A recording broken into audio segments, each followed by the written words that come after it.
ဒါကကျွန်တော်ဘောမှာဘယ်လို့မှမေးမရတဲ့ဖြစ်ရတဲ့ကူပြအခုပြန်ပြောရင်တော့ကြက်သိမ်းထားတယ်လွန်ခဲ့တဲ့2နှစ်လောက်ကပေါ့ကျွန်တော်ရန်ကုန်မန္တလေးအမြန်လမ်းမတိုင်းညဘက်တယောက်တည်းကားမောင်းလာခဲ့တာအဲ့ဒီနေ့ကရန်ကုန်ကထွက်လာတာနည်းနည်းနောက်ကျသွားတယ်115မိုင်ရောက်တော့ည7:00ခွဲနေပြီကားကလည်းနည်းနည်းဟောင်းနေတော့အမြန်နှုံးကိုတိတ်မသိမဲ့ဖြည်းဖြည်းချင်းပဲမောင်းလာခဲ့တာလမ်းမပေါ်မှာကားတစ်စီးတည်းရှိနေပြီးတော့တိတ်ဆိတ်နေတာပေါ့ဓမီးတိုင်တွေကလည်းမရှိဘူးကျွန်တော်ရဲ့ကားမိရောင်ကလွှဲရင်လမ်းမကြီးတစ်ခုလုံးအောင်မှောင်မဲနေတော့တာ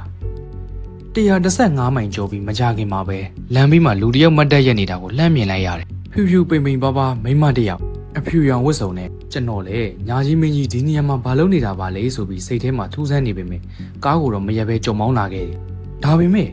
နောက်တစ်မိုင်လောက်မောင်းပြီးတဲ့အချိန်မှာလမ်းဘေးမှာစောစောခမျိုးသမီးကိုကျွန်တော်ထပ်တွေ့လိုက်ရတယ်ကျွန်တော်မျက်လုံးကိုတော့ကျွန်တော်မယုံနိုင်ဘူး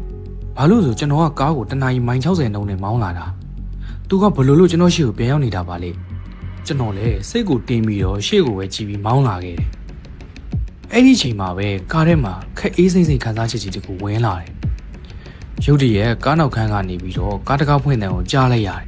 ကျွန်တော်လည်းကြောက်နဲ့နောက်ကြီးမှန်ကိုလှမ်းကြည့်လိုက်မိတယ်အဲ့ဒီမှာနေမယ်ကျွန်တော်ကိုတွေးပြတ်သွားတာဗျကားနောက်ခန်းထဲမှာစောစောကအမျိုးသမီးကခေါင်းကိုပြီးထိုင်နေတာ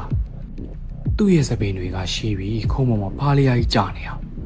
အခန်းထဲမှာလည်းရှုံ့နှံ့လို့ပုတ်စော်နှံ့လို့အနံဆိုးကြီးကလည်းထွက်လာတော့တာ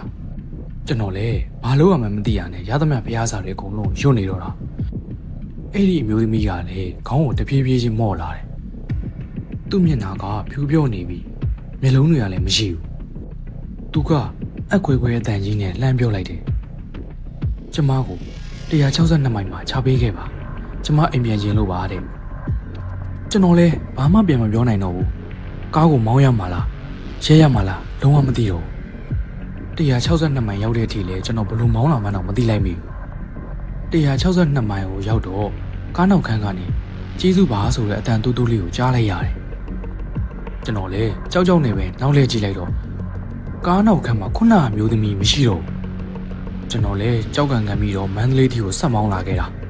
မန္တလေးရောက်တော့မှကျွန်တော်တငယ်ချင်းတွေပြောပြတာကလွန်ခဲ့တဲ့3ပတ်လောက်ကမှ